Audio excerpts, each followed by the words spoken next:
Star pattern generator unlimited file generate. আসসালামু আলাইকুম। এই ভিডিওতে দেখানো হবে স্টার প্যাটার্ন জেনারেটর ফুল প্রসেস, তাই ভিডিওটি না কেটে শুরু থেকে শেষ পর্যন্ত দেখুন, তাহলে সম্পূর্ণ আপনারা বুঝতে পারবেন। তাহলে দেরি না করে চলুন শুরু করা যাক। চলে আসলাম জিমেল ব্রাউজারে। এখানে আসার পর আমাদের একটি এক্সটেনশন অ্যাড করতে হবে, সেটি হচ্ছে স্টার প্যাটার্ন জেনারেটর। এর জন্য ডান দিকে উপরে দেখতে পারবেন 3 ডট, এখানে ক্লিক করতে হবে। করার পর এক্সটেনশন, এরপর ম্যানেজ এক্সটেনশন। এখানে দেখতে পারবেন ডেভেলপার মোড, এটা অন থাকবে। এরপর বাম দিকে লোডে ক্লিক করবেন।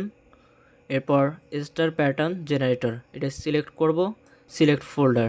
এখানে দেখেন এক্সটেনশনটি অ্যাড হয়ে গিয়েছে। এখন নিউ ট্যাব নিব, নেওয়ার পর এক্সটেনশন আইকনে ক্লিক করব, এটা পিন করে নিব। এরপর এক্সটেনশনের উপরে ক্লিক করব, তাহলে দেখতে পারবেন কিছুক্ষণের মধ্যেই আমাদের এই এক্সটেনশনটি ওপেন হয়ে আসবে। এখানে দেখেন এক্সটেনশন।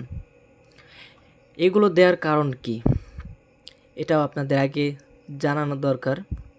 কারণ এগুলো ছোট ছোট জিনিসগুলো আমরা কেন দিচ্ছি, বা এই সামান্য ডিজাইনগুলো কেন দিচ্ছি বানানো। কারণ ভাই, এখানে আপনারা অনেকেই আছেন যারা জব করেন বা অন্যান্য কাজ করেন, আপনাদের জন্যই কিন্তু আমাদের এই ভিডিওগুলো। বা যারা নতুন অ্যাডোবি স্টক বা স্টক সাইট যেগুলো আছে এগুলো শুরু করতে চাচ্ছেন, আপনাদের জন্য এই ভিডিওগুলো। কারণ আপনাদের অনেকেই অনেক সময় অনেক কিছু বুঝতে পারেন না, অনেকেই অ্যাডোবি ইলাস্ট্রেটর ব্যবহার করতে পারেন না, অনেকেই অ্যাডোবি ফটোশপ ব্যবহার করতে পারেন না, বা অনেকেই আছেন এই সময়টুকু পান না। শুধুমাত্র আপনাদের জন্যই এই ভিডিওগুলো, যেন আপনাদের অসুবিধা না হয়। যেহেতু আমরা কথা দিয়েছি এবং আপনাদের বলা হয়েছে যে আমরা আমাদের পূর্বে যে সকল কাজ করেছি, যত কিছু করেছি আমরা সেগুলো এখন থেকে ফ্রিতে দিব। এর জন্য এখানে দেখেন এই যে সামান্য ডিজাইনগুলো, এগুলো করতে কিন্তু কিছুটা সময় লাগে। আর এগুলো খুব সহজেই করার জন্য বা শর্টকাটে করার জন্যই এই এক্সটেনশনের মাধ্যমেই আপনাদের দেখাচ্ছি, যেন আপনাদের সময়টা বাঁচে এবং অল্প সময়ের মধ্যেই আপনারা কাজগুলো সম্পূর্ণ করতে পারেন। এরপর আসি, এখানে দেখেন সেটিং আহামরি কিছু না, এখানে কয়েকটি সেটিংই শুধু দেওয়া আছে। এখানে দেখেন জেনারেট, এখানে যদি আমি ক্লিক করি তাহলে র্যান্ডম, যেহেতু শুধুমাত্র স্টার প্যাটার্ন জেনারেটর, শুধুমাত্র স্টার হবে, জেনারেট হবে। এরপর এখানে যদি আমি অটো জেনারেট ক্লিক করি, এখানে যদি আমি টিকমার্ক করে দিই তাহলে এখানে অটো জেনারেট হতেই থাকবে। এরপর এখানে দেখেন নর্মাল, এখানে ফাস্ট, এখানে স্লো, মানে আপনি কিভাবে চাচ্ছেন। এখানে আপনি ফাস্ট চাচ্ছেন, না নর্মালি চাচ্ছেন, না স্লোতে চাচ্ছেন, কত তাড়াতাড়ি মানে আপনি জেনারেট করতে তাড়াতাড়ি চাচ্ছেন, না স্লোতে চাচ্ছেন, না মিডিয়ামে চাচ্ছেন, বা নর্মালি চাচ্ছেন, সেটিকে বুঝিয়েছে। এরপর এখানে দেখেন আপনি কীরকম ফাইল চান, পিএনজি, জেপিজি, এসভিজি। আমি এখান থেকে পিএনজি ফাইল, কারণ পিএনজি ফাইল এগুলো যেগুলো আছে ভেক্টরের মতো বা ভেক্টর ডিজাইনের মতো, এই সকল ফাইল পিএনজি ফাইল দ্রুত অ্যাপ্রুভ করে। পিএনজিতে আমি এটা সেভ করে নিলাম, ডাউনলোড করে নিলাম। এরপর আমি এখান থেকে ফাইলে চলে আসব। এখানে দেখেন চলে এসেছি, একই ফাইল দুইটা করেছি, অন্যরকম নেই। দেখেন 2 রকমের স্টার প্যাটার্ন জেনারেট করেছি। এখানে আপনারা আনলিমিটেড করতে পারবেন আপনার ইচ্ছা মতো, একই ফাইল হবেই না, ইচ্ছা মতো করে নিতে পারবেন। আশা করি আমার কথা বুঝতে পেরেছেন। এগুলো একটা ফোল্ডারের মধ্যে নিব। এরপর আমরা ম্যাটাডাটা করব। ম্যাটাডাটা করার জন্য রবি ম্যাটাডাটা আমরা ব্যবহার করব। এটি ব্যবহার করার জন্য অবশ্যই মিস্ট্রাল এপিআই আপনাদের ব্যবহার করতে হবে। আমরা ফাইলগুলো ড্র্যাগ এন্ড ড্রপ করে নিয়ে আসব। দেখেন ড্র্যাগ এন্ড ড্রপ করে ফাইলগুলো এনে এখানে ছেড়ে দিলাম, 2টা চলে এসেছে। এটা অফ করে দিব, অটো সিএসভি ডাউনলোড, এটা আমরা করব না। এরপর এখান থেকে হোয়াইট ব্যাকগ্রাউন্ড ঠিক আছে, ইলাস্ট্রেশন এটাও ঠিক আছে। এরপর এখান থেকে আমি জেপিজি করেছি, এর জন্য জেপিজি সিলেক্ট করলাম, সেভ সেটিং, এরপর এখান থেকে জেনারেটে ক্লিক করব। কিছুক্ষণের মধ্যেই ম্যাটাডাটা জেনারেট করে দিবে। এই দেখেন ম্যাটাডাটা জেনারেট হয়ে গিয়েছে। এখন ডাউনলোড করব। ডাউনলোড করে নিলাম। নেওয়ার পর এখন আমরা চলে যাব আইএম স্টকার স্টুডিওতে। চলে আসলাম, এখানে অ্যাড লোকাল ফোল্ডার, এখানে ক্লিক করব, ফোল্ডার সিলেক্ট করব। চলে আসলো। এখন এই দুইটা ড্র্যাগ করে সিলেক্ট করব অথবা কন্ট্রোল এ দিয়ে অল সিলেক্ট করব। করার পর মেনুতে ক্লিক করব,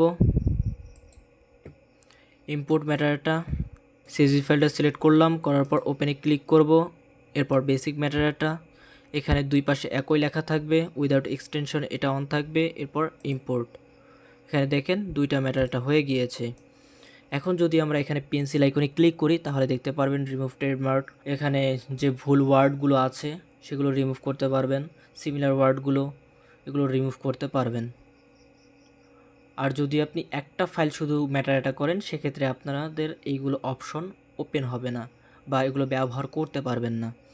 একটার বেশি বা একটার অধিক যদি ফাইল আপনারা ম্যাটাডাটা করেন তাহলে এগুলো আপনারা করতে পারবেন।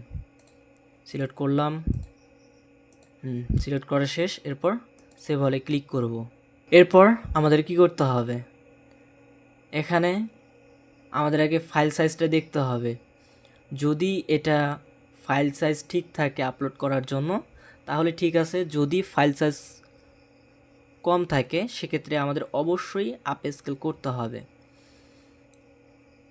আর যদি আপনারা এসভিজি ফাইল ডাউনলোড করে অ্যাডোবি ইলাস্ট্রেটরে নিয়ে এসে সেগুলো যদি আবার জেপিজিতে ডাউনলোড করেন সেক্ষেত্রে ওইগুলো আপ স্কেল করার কোনো প্রয়োজন হবে না। আর যদি আপনারা সরাসরি জেপিজি বা পিএনজি ডাউনলোড করেন সেক্ষেত্রে অবশ্যই আপনাকে আপ স্কেল করতে হবে। আপ স্কেল করার জন্য আমাদের অনলাইন আপ স্কেলার আছে, যাদের লো কনফিগারেশনের পিসি আছে তাদের জন্য আমাদের সেই অনলাইন আপ স্কেলার, সেটি আপনারা ব্যবহার করবেন।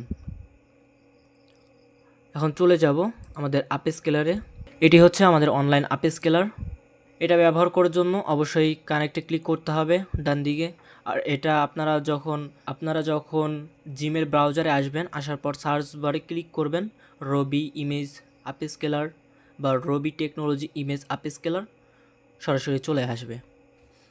এরপরে দেখেন 3টা স্টেপ আছে, এই 3টা স্টেপ ফলো করলেই ইমেজ আপ স্কেল করতে পারবেন। প্রথম স্টেপ, এটা আমাদের ড্রাইভের সাথে অ্যাড করে নিতে হবে। Run anyway, connect to Google drive, এরপর কানেক্টে ক্লিক করব। এখানে কিছুক্ষণ অপেক্ষা করব, এখানে সাকসেসফুল দেখাবে। আর এখানে যে প্রথম অপশন, আপনারা কি করেন, এখানে প্রথম যে অপশন আছে রবি টেকনোলজি এআই ইমেজ আপ স্কেলার, আপনারা এইটাই ওপেন করেন, মানে এটাই চালু করেন। এটা কখনোই করবেন না, এটা করার কোনো প্রয়োজন নেই। আশা করি বুঝতে পেরেছেন। আবার বলি, এইটা আপনারা ওপেন করবেন না বা এটা রান করবেন না, কারণ এটার কোনো প্রয়োজন নেই বা এটার কাজ নেই। আপনারা অনেক কী করেন, এখানে প্রথমেরটাই রান করেন আর ইরোর দেখায়, আপনারা আমাদের মেসেজ দেন যে ভাই ইরোর দেখাচ্ছে, আপ স্কেল হচ্ছে না। আর এখানে আপনারা অত বেশি ইমেজ একসাথে আপ স্কেল করবেন না, কম কম করে আপ স্কেল করবেন, খুব দ্রুত আপ স্কেল করতে পারবেন। আশা করি আমার কথা বুঝতে পেরেছেন। এরপর দেখেন এখানে সাকসেসফুল দেখিয়েছে। এরপর আমরা চলে আসব 2 নম্বর স্টেপে। এখানে ক্লিক করব, ফাইলে আসব, 2টা ফাইল সিলেক্ট করব, ওপেনে ক্লিক করব। আরেকটি বিষয় বলে রাখি, আমাদের অনলাইন আপ স্কেলার দিয়ে যদি আপনারা আপ স্কেল করেন তাহলে সর্বপ্রথম আপনাকে আপ স্কেল করে নিতে হবে, এরপর ম্যাটাডাটা ইনপুট করতে হবে, না হলে ম্যাটাডাটাগুলো সব চলে যাবে। তার প্রমাণ আপনাদের দেখাই। 2 নম্বর স্টেপ শেষ। এরপর 3 নম্বর স্টেপ, যেহেতু এগুলো জেপিজি সিলেক্ট করব, এরপর রান করলাম। কিছুক্ষণের মধ্যেই 2টা আপ স্কেল হয়ে যাবে এবং অটো ডাউনলোড হয়ে আসবে। দেখেন এগুলো আপ স্কেল হয়ে গিয়েছে এবং অটো ডাউনলোড করে দিয়েছে। এগুলো আমরা ওপেন করব, আনজিপ করে নিই। এখানে দেখেন ম্যাটাডাটাগুলো সব চলে গিয়েছে। আশা করি বুঝতে পেরেছেন। এর জন্য এখন আমাদের করতে হবে, এগুলো আবার ম্যাটাডাটা করতে হবে। এর জন্য আইএম স্টকারে চলে আসব, অ্যাড লোকাল ফোল্ডার, এখান থেকে এই ফোল্ডারটা সিলেক্ট করব, করার পর অল সিলেক্ট করে মেনু বারে ক্লিক করব, ইনপুট মেটাডাটা, CSV ফাইলটা সিলেক্ট করব, ওপেন, একই নিয়ম, এরপর ইম্পোর্ট, দেখেন চলে এসেছে। এরপর এখান থেকে সেটিংয়ে গিয়ে এগুলো রিমুভ করে নিব, নেওয়ার পর সেভ অলে ক্লিক করব। তাহলে এগুলো আপলোড করার জন্য প্রস্তুত হবে। এবং নতুন নতুন আপডেট পেতে অবশ্যই আমাদের রবি টেকনোলজি ফেসবুক পেজ ফলো করবেন এবং রবি টেকনোলজি ইউটিউব চ্যানেল অবশ্যই সাবস্ক্রাইব করবেন। সবাই ভালো থাকেন, আল্লাহ হাফেজ।